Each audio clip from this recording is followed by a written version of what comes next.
It's your weekly rugby podcast. It's the Tiiman Rugga Show. We're back.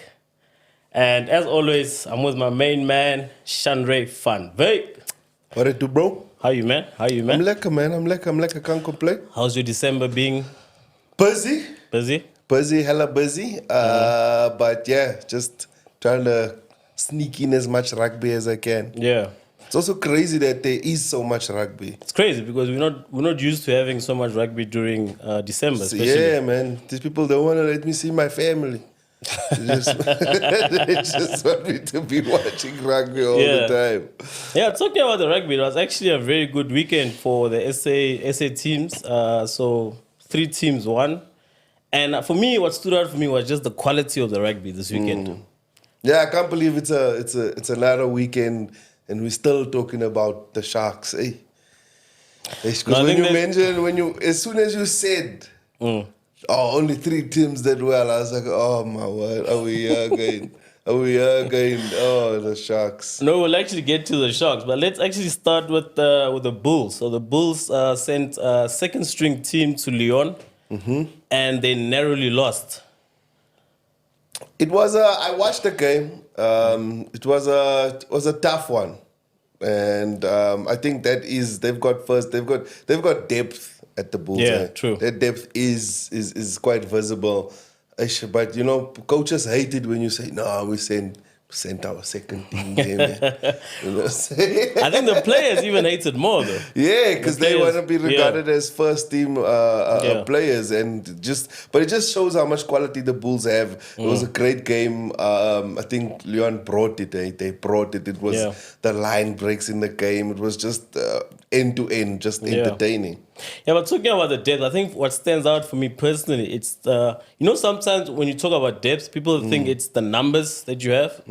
But with the Bulls, it's more the quality of depth. I mean, just take, for instance, you had Harold Foster at 12, you had Lionel Mapu at 13, and those are your second stringers. I think they're great. All the players that they have. Also, Jake White is kind of just like bringing them all together at the same time, from as we're going to say now, A level to B level. But those players are definitely not B. Don't get me wrong. They're not B levels at all. No, definitely not. But it's just the way he's bringing the team together. And they're playing really well. I mean, doing well in the URC, doing well now in the Investec Challenger Cup, and also is this like I can't keep up anymore. There's so many competitions. What's happening? No, especially for those people that don't understand right now, because all of us, we can be in that bubble. We're like, it's the Challenger Cup, and then you just sit there with your friends, thinking that they're gonna explain it to you, and you're just pretending like you know because you just missed 1 week. And then you just don't know what's happening. So if you can explain to us, maybe to our viewers. So it's actually it's the Champions Cup. So in the Champions Cup, it's the Bulls and the Stormers. They're the 2 South African teams that are playing there. Because they finished higher. Yeah, so they finished in the URC. Okay. So they qualified for the Champions Cup. So it's they're playing the UEFA Champions League. And then obviously beneath that, in the Challenger Cup, you have the Cheetahs, you have the Sharks, and you have the Lions. But the Cheetahs only got in by invitation. Yeah, the Cheetahs obviously they don't play the URC. Shame, man. It was so nice seeing them against the Sharks. Yeah, it was so nice seeing them just outplaying. Yeah, just dusting off that uniform. They came through with a bright orange to like, those kids are still very new. But the thing is, for me, with the Cheetahs, just talk about that Cheetahs and Sharks game, right? For me, before the game, I actually saw the Cheetahs win. So for me, the Sharks are playing so badly that for me, it was not even an upset. Yep, it wasn't. I mean, Eben tried. I saw him there. With a try score. It's very dangerous, especially when it comes to mauls close to the try line. And he showed his quality there. But it wasn't enough. I mean, I hate it when people say, they didn't want it enough. No, I just think that they're not clicking. The Cheetahs are just better. Yeah, they're not clicking. They're making the same mistakes. And I think it's those small decisions on the field that kind of swirl them to their doom every single time. Just the wrong decisions that they make, wrong passes. I mean, Cohen is really trying to organize them there at the back, but it's just, he's kind of I don't want to say he's failing them, but the team they're just failing each other. Yeah, but one thing is as well, like for instance, if you're a fly-half, né, and your forwards are not dominating, oh, It's tough. It's not nice to be a fly-half if your team is not dominating. Because as soon as you get that ball, you don't know what to do. And you're under pressure as and well. You're under pressure. So the decisions that you make at that point is like, am I swinging it or am I passing it this way? What are we doing? Because now you're just being overrun and bullied at the breakdown, which is a difficult thing to be at. I don't want to be a fly-half in that position. But the one team that doesn't have any issues lately, I think it's the Lions. I mean, they keep winning, they keep improving. I think the Lions really they know what they're doing. They know what they're playing. I think there's just their skill on the ball and the way they feed it to everyone, the way they just play as a unit together. I mean, it's unstoppable, man. Like I think they're gonna be a real force to be reckoned with, especially as we move further down the line in the UFC. You're gonna see the Lions is gonna start creeping and all the way to the top, and we might see them in the final. I think we might see them in the final. Yeah, that's definitely a possibility. I just hope they can have more than 2,500 spectators at their games. But it's not going to happen. It's just an unsafe place. And it's not that the Lions don't have the support. Like, I live in Alberton. Yeah. I know that the Lions have support. I see their flags. I see people driving. I see, like if you're in Pretoria and you see those buckies with the blue balls hanging so low, you're like, the Bulls have supporters. Yeah. And I know the Bulls can probably fill that place all the time. I know also our country's going through a little bit of thing, but I know they have supporters. Just Ellis Park is just it's just unsafe there at the Emirates. Yeah, but whatever the case might be, serious decisions need to be made. I mean, you can't be. For me, it doesn't make sense to open up Ellis Park every weekend and have 2.5 spectators, dog, and that's including the suits. So it's either they need to decide in terms of do they move to, I mean, there's a suggestion, do they move to Wits? Do they move to, I think, Pirates Rugby Club? I mean, I think Wits could be a beautiful move for them. For them. It's a nice, safe area. It's closer for the fans to travel to. I think it could be beneficial for them and for the city as well. And save those games and save Ellis Park for international games, because international games are well supported, because it's also not only well supported but well supported by the city regarding police and visibility of police surrounding the stadium, and there just being no way that people can just rob you. I think just save it for international games, make the move to Wits, fill up the place. It could be a nice vibe. But then with that as well, definitely. With that as well, that the thing is, let's say, for instance, they qualify for the semis in the final. They can always take it back to Ellis Park for those 2 games. You know what I mean? I guess you can. Depending on, obviously, but I think that's definitely an option. You play your league games at a different stadium, a smaller stadium. You have more bumps in the seats. And then when you go into the semis and the final, you can always take it back to Ellis Park or keep it there, depending. But a team wants a home, man. Yeah. You must have a home, a place where the spectators can come in. They know the songs that they sing. They're there, they're chanting, they know the things they want to feel. You want a home. Yeah. So if you want to make, I think Wits would be a beautiful home for them. And just like a solid home. Because, I mean, you can film the games there. It looks beautiful. It's nice. We can enjoy ourselves there. But one team that's definitely not struggling with the home is the DHL Stormers. They were back in Cape Town Stadium this weekend playing the back-to-back champions, La Rochelle. Oh, what a game that was, with a proper smash and grab by Manny Lebok. Yes, I saw that. I saw that kick over. Loved the celebration afterwards. We always knew he could kick. We just don't know what happened with him during the World Cup. But anyway, all of that, like I saw the game, I'm not convinced, No, definitely. I think the Stormers are not. They're not playing their best rugby yet. No, they're not. But I think for Dobo. But imagine this though. So you actually beat the European champions, and you're not playing your best rugby. So, but now imagine once the Stormers start playing the rugby that we used to. Yeah, I can imagine it. I can definitely imagine it. Look, it was I'm not enjoying the Stormers at the moment. Yeah. I'm really not. They're stressing me. It's causing me stress Stressing you in December. my marriage at home. It's December. They're just creating so much upheaval in my life. But yet again, I'm just gonna say it's just those little decisions, man. I hate it. I think there's too much showboating going on, and people trying to break lines. If you're facing a championship side, you're not gonna break lines just in between. You're not Boogerhead. Did you see that line break by that number? That tight head. It was absolutely incredible. But yeah, just wait for the gaps and don't try and make gaps where there isn't gaps. And I think that's what's missing in their game is just those small decisions that they just have to make right. And I see that one thing that I've noticed is the cross kick has become such a... Yeah, it's a potent weapon. Yeah, it's a potent weapon in the game. I mean, that try was absolutely amazing. Yeah. But that I think a loader, that the wing, he must be given credit though. Yeah, no, that catch alone. To plug that ball out of the air like that. That stretch. Sure. Ish. And that's what's so dangerous. Because while he was catching the ball, I just thought to myself, yo, if someone could just tackle him under the arms now, that's Aina. Yeah. That's Aina. So that's the Stormers versus La Rochelle. So this weekend, it's actually, it's a big game, man. North versus South. Bulls versus the Stormers in Cape Town. It's going to be a cracker. By the way, Dobbo has not lost to Jake in the last 6 games. So how do you see that one going?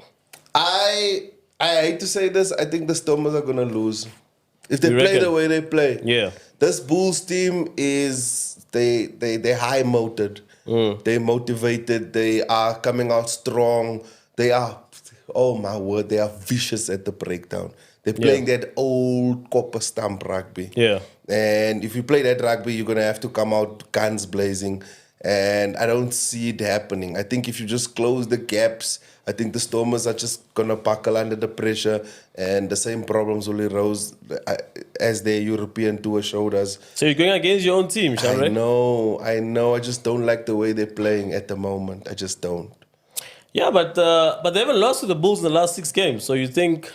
This is a different Bulls team. Yeah. Not that Bulls team from last year. I understand if you look at that Bulls team, I would have easily said, look, I'm a Stormers straight through and through. But it's going to be a tough game. I see them maybe clinching it and winning it with 1 point like they did. But I don't think so. I think that the Stormers that's a very big call. I think the Stormers are going to lose. And I think they're going to lose. They're going to lose not within a bonus point.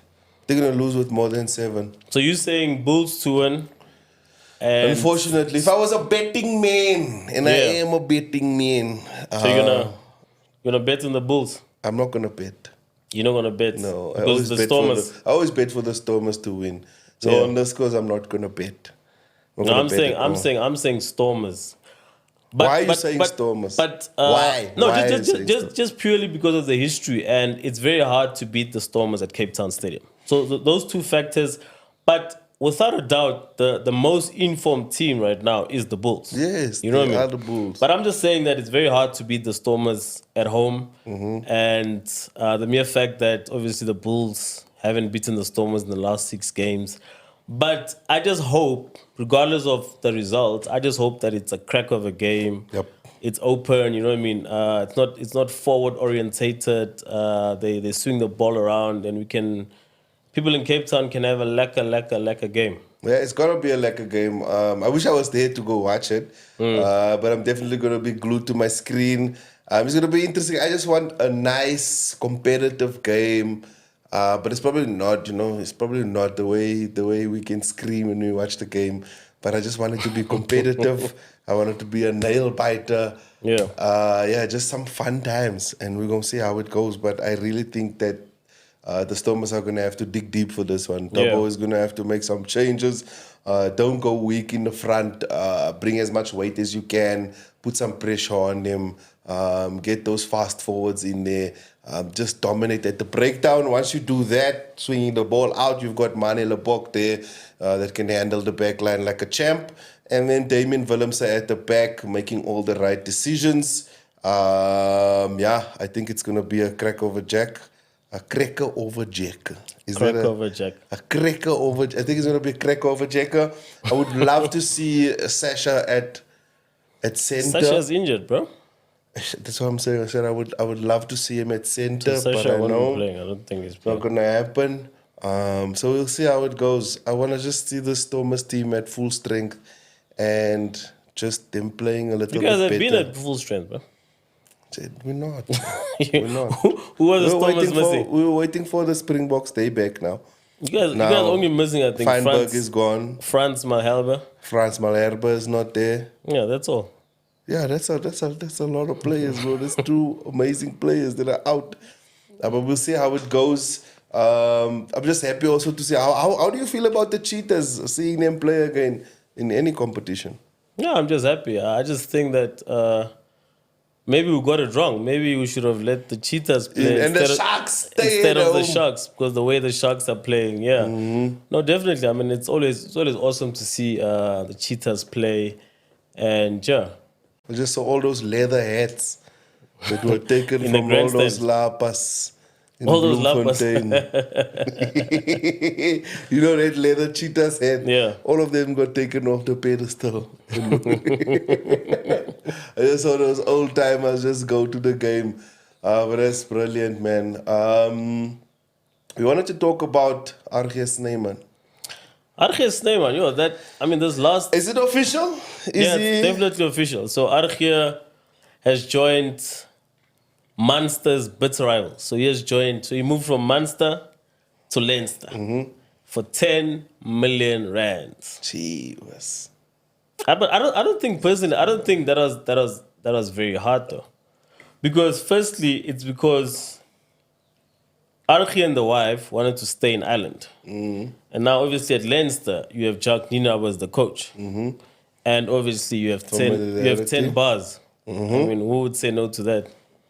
That probably doesn't even take you a minute to decide. Yeah, but I still think it was a terrible idea buying RG Snyman.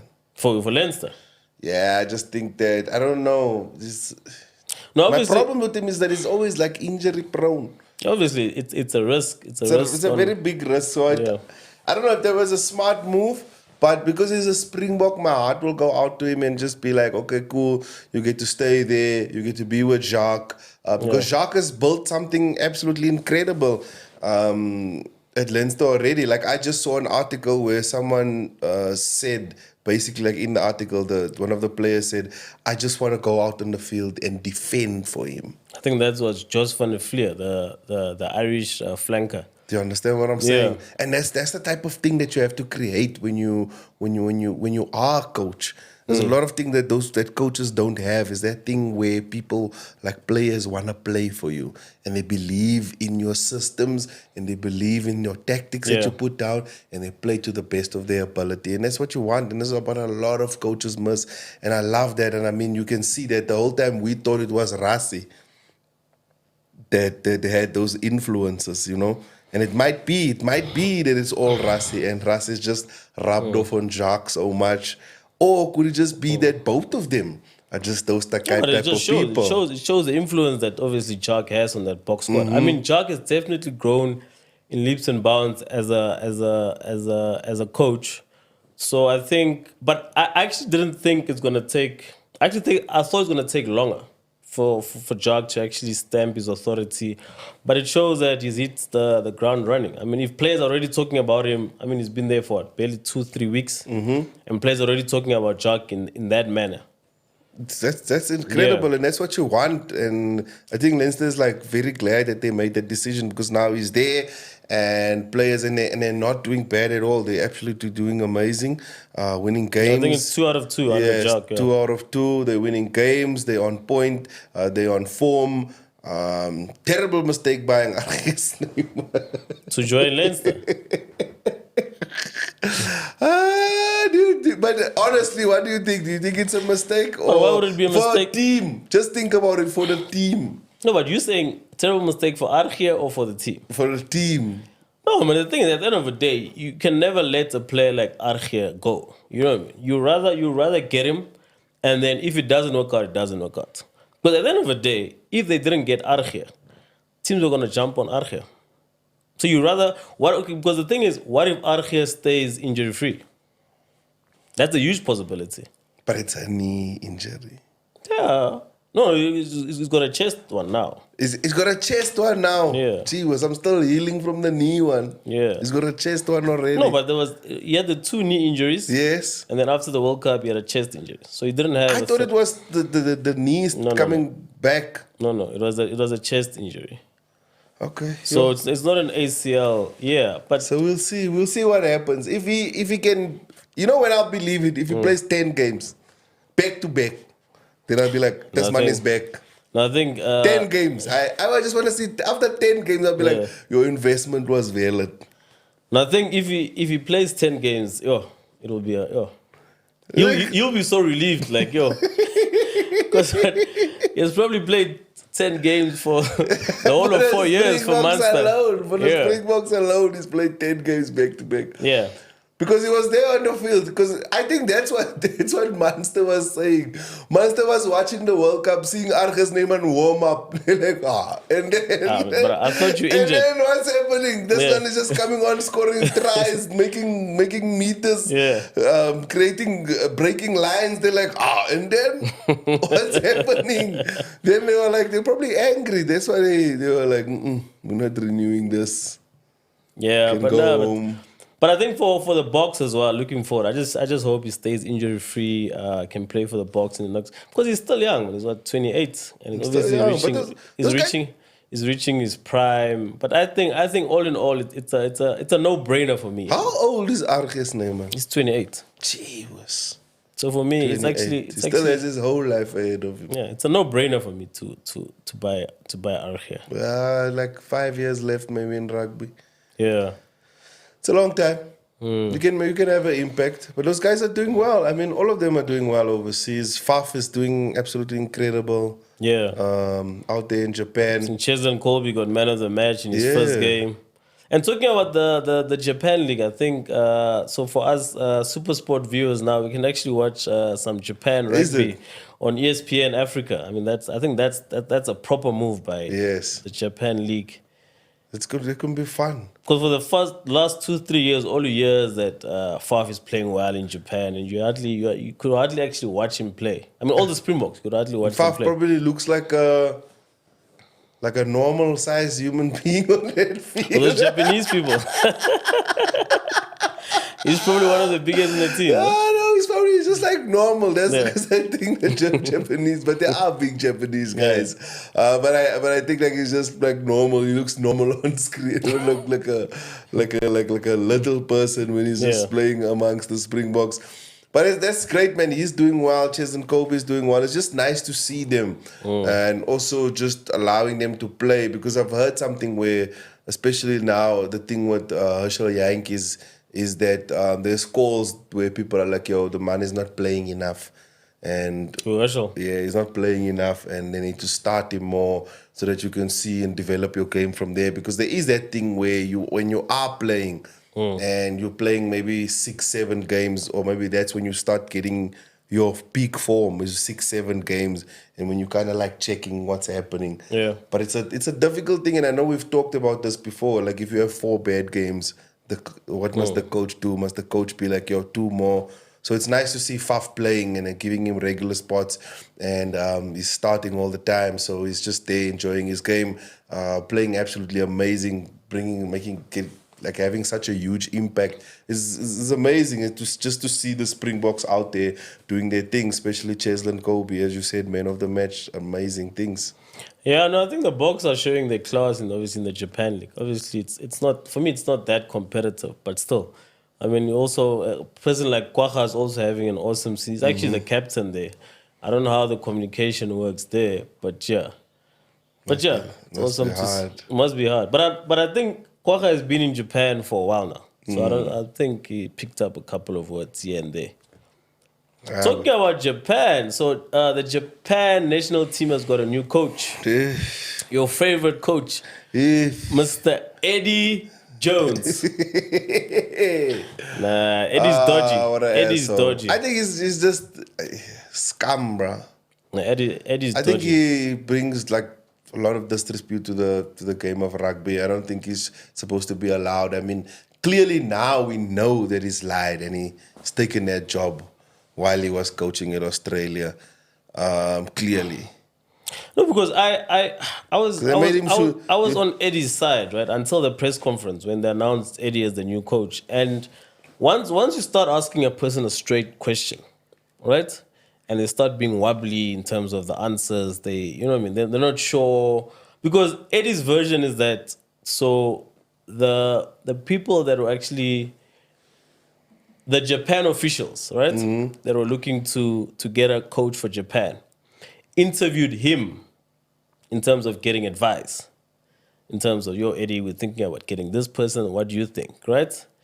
And now, is that a coincidence that on that, so during that Zoom call, the name of that was sort of interview with Eddie Jones for the Japan job?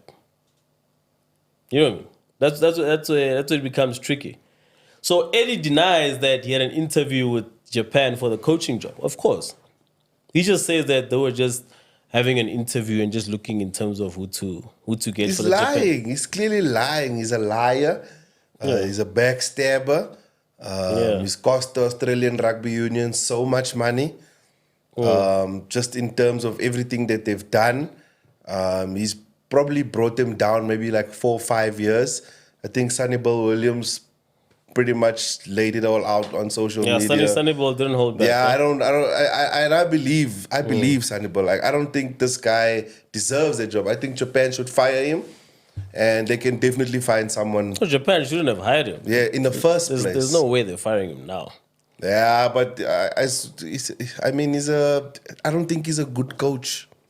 I really don't. I think he was lucky with England. He found an amazing squad that were tied together. I think he was just very lucky. I don't think the reason why they lost that World Cup to us is because of Eddie. I don't think he's a good coach.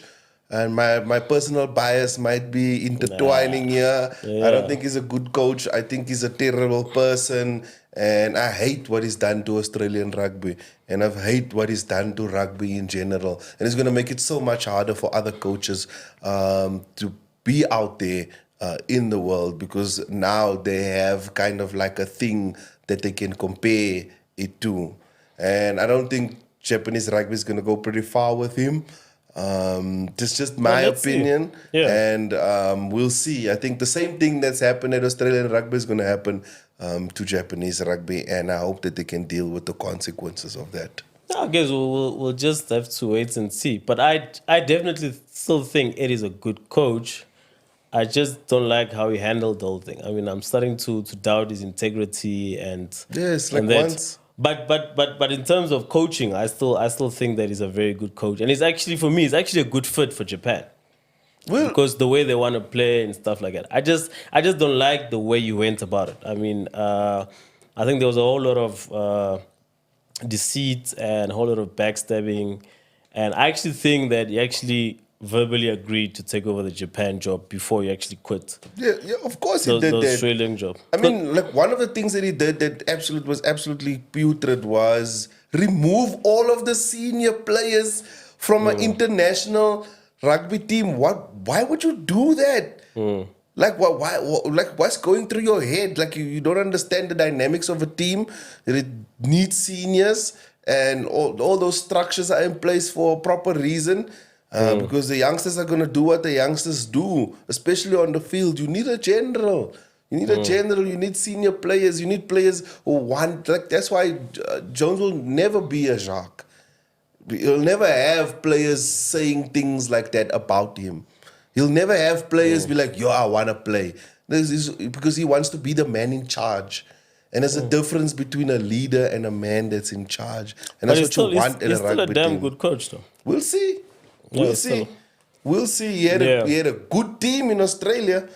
was not a bad team at all. No, the Australian team wasn't. Not a bad team at all, and It that wasn't- was his it was- tactics and his playing style No, that no, he no, led no. them into. There was no way with that Australian team, any other coach would have taken them to the finals. Let's say that Australian I think team, they would have come out of group stage with another coach. yeah, out of the group stage, yeah. No, he could definitely have done better, but Australia didn't have a good team. I mean, currently they've got a team that, I mean, if you spend 2-3 years, you can actually build a team. But currently they're nowhere near the top 4, top 5. No. Yeah. No. Talking about coaching, so Argentina has got a new coach. They've got Felipe Contemponi, the former fly half. I actually thought they were gonna keep Michael Cheika, Yeah, I also thought they were going to keep the him. Australian coach, because he actually didn't do too bad with Argentina. Yes, he absolutely did. He did an amazing job. Yeah. So I actually thought they were gonna keep him as the coach, but I guess they went local is lekker.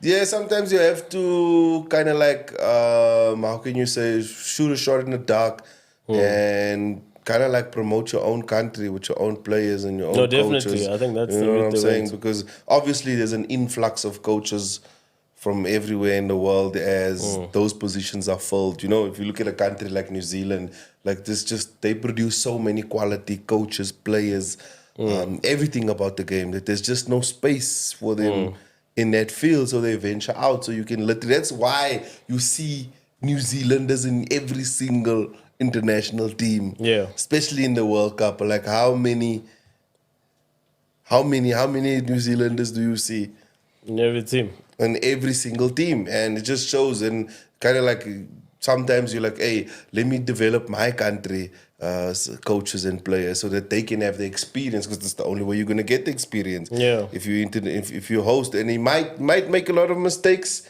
but I think an ex-player is always a beautiful coach, especially if they played in very high levels. They understand the game on a different level. So let's see what happens. I think wish him all the best, and think if he can keep that high spirit of Los Pumas there, and let's see what they can do, because it's exciting to have Argentina in the mix. Yeah, you it's know? always a good Argentina team is always better for World Rugby. Everything is better.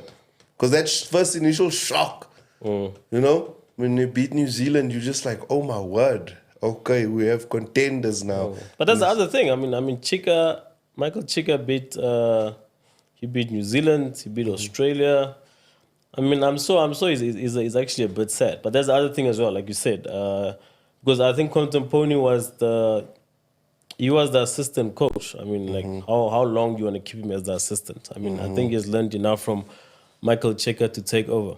I think for me, as long as we just have a competitive Argentina team, I'm happy. Yeah, I'm happy. I'm happy if the rugby is competitive. I think for now, although I do want the Springboks to win another World Cup in my fantasies, but I think that it's going to be great for rugby. Just the more competitive teams there are, just the better. And we can see, like, if the World Cup is like, because we don't want that semi-final. We don't want to repeat, because that semi-final was really... Which semi-final? The Rugby World Cup semi-final, Argentina, Australia. Argentina, New Zealand, I mean. It was just a blowout. that So you don't want to one-sided see semi-final. that. Yes, you don't want to see a one-sided semi-final. You want it competitive. I mean, the group stages were brutal for every Yeah, but team then you have that to was give in credit. the New Zealand team. Talking about that game, you have to give credit to New Zealand. And hopefully all these competitions can do that, because I see these Italian sides, they're in the mix. I see them there. Hopefully that can strengthen. Can you imagine New Zealand scraping by an Italian side? You imagine 1-pointers, 10-pointers, one try separated in the game. That's the type of games that we love for. You know what I'm saying? As South Africa progressed during the World Cup with those 1 point, it was exciting. The world was watching. And that's how rugby grows. The more exciting the sport, the better. The more entertaining, infield, less stoppages, safe play. Everyone plays the game the way it should be played. The less the ref can blow the whistle, the more exciting the game, the more people watch. And the more tactics and the more interesting. Like Rassi made the game very interesting. No matter what people tell you, They can be like, oh, South Africa's playing a boring, but that's interesting. Huh?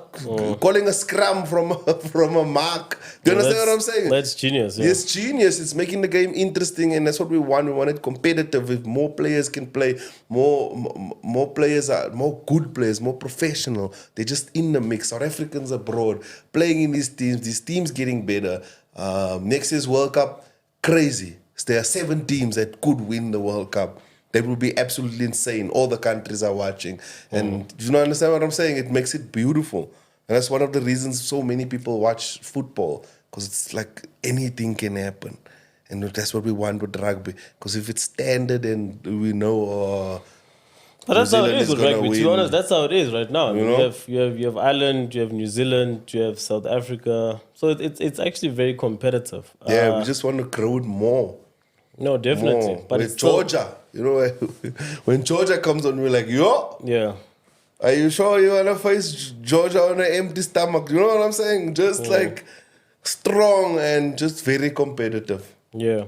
So we're getting towards the end of the show, and if you guys could just like, subscribe, and yeah, we'll keep getting out the Rugga Show on a weekly basis. And yeah, thanks for joining us. Hope you guys are enjoying your holidays. And yeah, stay safe. Yeah, bros. And see you next time. Stay safe as always. And yeah, just flick that bell here and then flick the bell and then subscribe. And then, yes, all the nice things. Enjoy, as Tiiman said, enjoy your festive. Stay safe. Arrive alive. Don't drink and drive. Yeah. That's about it. Okay. See you next time. Cheers. Cheers. Bye.